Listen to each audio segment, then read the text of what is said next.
मित्रों, आज हम कबीरदास जी के दोहे को समझने का प्रयत्न करते हैं। कबीरदास 15वीं शताब्दी के एक समाज सुधारक हैं, संत शिरोमणि हैं, वाणी का डिक्टेटर है। तत्कालीन सामाजिक, राजनीतिक और विपरीत माहौल को सुधारने का कोशिश उन्होंने किया। उसके पश्चात 21वीं शताब्दी तक पहुँचते पहुँचते हम लोग उनके द्वारा बताए गए बातों को दोहों के रूप में समझते हैं और अविरत तरीके से, सर्वकालिक तरीके से इसके बाद भी जब तक धरती रहेगी तब तक इनके जो संदेश जिंदा रहेगी।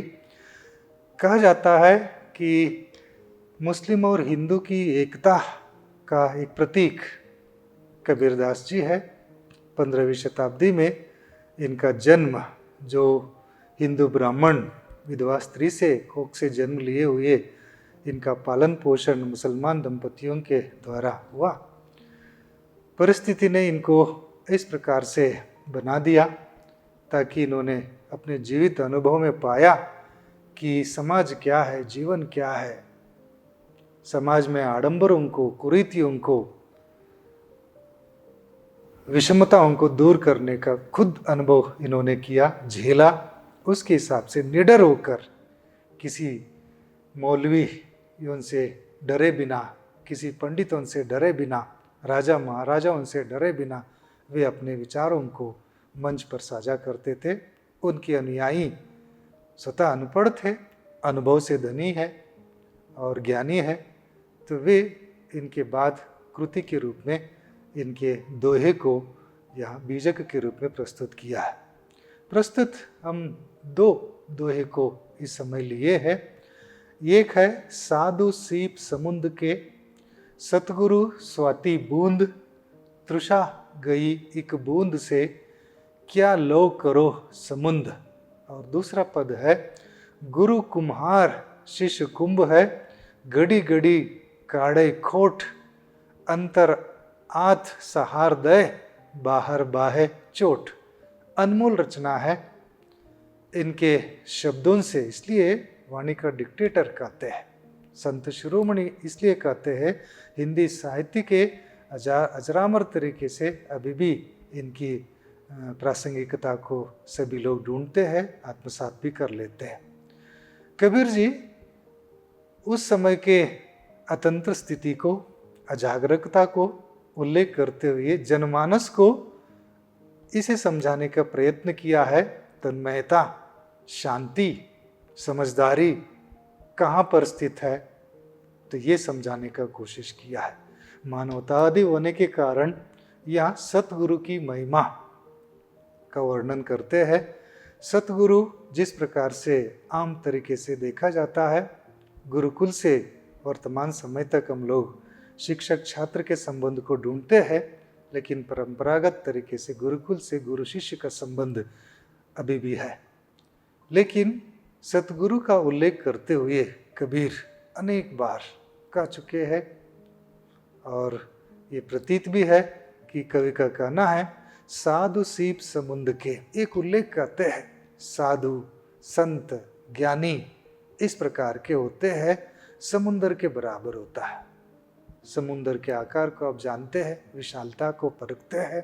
उस प्रकार के साधु संतों की, ज्ञानियों की जो उसकी मात्रा, उस प्रकार के उनके अनुभव, उनकी जीवनी उस प्रकार के विशाल काय में देखा जा सकता है। लेकिन साधु संत ज्ञानी उससे भी बढ़कर सतगुरु जो होते हैं, शिष्य के जीवन में सतगुरु की महिमा अपरंपार है। क्योंकि उस सतगुरु का वर्णन इस प्रकार के करते हैं जैसे साधु संत ज्ञानी समुद्र के बराबर हो, वैसे ही सतगुरु स्वाति नक्षत्र के बरसने वाले एक बूंद के जैसे उतना सर्वश्रेष्ठ गुरु का स्थान होता है। वजह वही है, जैसे मान लीजिए समुद्र इतना विशाल होते हुए भी यहाँ जो सीप के लिए उसका कोई लेना देना नहीं है। वे कहते हैं समुद्र का पानी खारा है, लेकिन अपना अनमोल अस्तित्व अभी भी है। लेकिन कहते हैं सीप के लिए समुद्र का जो पानी है उसका कुछ लेना देना नहीं, लेकिन सीप मतलब कन्नड़ में कहते हैं चिप्पू, उसके भीतर जो है मोती का जन्म होता है, उदय हो जाता है। अर्थात सीप उसके कवच के रूप में काम करता है मोती का। लेकिन मोती किसी ऋतुमानस के हिसाब से ही, अर्थात विचित्र विशिष्ट वर्षा के समय में ही, जैसे स्वाति नक्षत्र में बरसने वाले बूंद से ही वो कैच करते हुए, पकड़ते हुए, एक बूंद को पकड़ते हुए वो मोती के रूप में जन्म लेता है। अर्थात सतगुरु स्वाति नक्षत्र में बरसने वाले बूंद के, एक बूंद के समान उतने उत्कृष्ट अनमोल जो है गुरु बन जाते हैं स्वाति नक्षत्र में बरसने वाले बूंद के जैसे।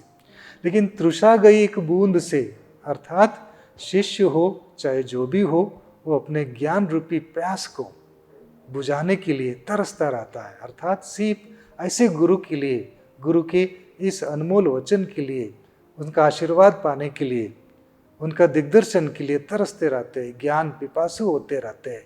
ज्ञान के भूख को मिटाने के लिए उस प्रकार से सीप जैसे इंतजार करता रहता है, वैसे ही शिष्य भी सतगुरु का आशीर्वाद पाने के लिए, उनसे दिग्दर्शन पाने के लिए इंतजार करता रहता है। क्या लो करो संबंध, कबीरदास जी का कहना है, जैसे सीप के लिए समुद्र का पानी कुछ लेना देना नहीं है, लेकिन कहते हैं सतगुरु अपने शिष्य का इस प्रकार के व्यक्तित्व का निर्माण कर लेते हैं, अवगुणों को उन्मूलन कर लेते हैं, सन्मार्ग की ओर ले जाते हैं, समस्याओं से बचने के लिए उपाय समझा देते हैं। इसलिए सतगुरु शिष्य की जिंदगी में स्वाति नक्षत्र में बरसने वाले एक बूंद जैसे सतगुरु का कंपैरिजन उन्होंने किया है, उस प्रकार से वो इंतजार कर रहता है, अनमोल रहता है, उसको पाने के पश्चात अपने आप धन्य समझ लेते हैं। इसलिए कहते हैं 21वीं शताब्दी में भी किसी शिष्य को, विद्यार्थी को अच्छे गुरु या शिक्षक मिलना बहुत मुश्किल हो जाता है। इसलिए गुरु उनके जीवन में जितने भी उपलब्धियों को हासिल करे, वो अपने शिक्षक को, आदर्श शिक्षक को अपने जीवन में कभी नहीं भूल पाता है। अपने सफलता की सीढ़ी को चढ़ते चढ़ते हर समय वो अपने अपने गुरु का स्मरण करते हुए, इसलिए कबीर जी का कहना है सतगुरु स्वाति बूंद के जैसे है, अपरंपार है, अनमोल है, उसका किसी अन्य वस्तु के साथ, चीज के साथ कंपैरिजन करना सर्वथा गलत होता है। सतगुरु हमेशा सर्वोपरि है, अनमोल है, वो समुद्र से भी बड़ा है, जितने भी मूल्यवान वस्तु उनसे बड़ा है, भगवान से भी बड़ा है। ये बात कवि इस पद के माध्यम से कहते हैं। बहुत बहुत धन्यवाद।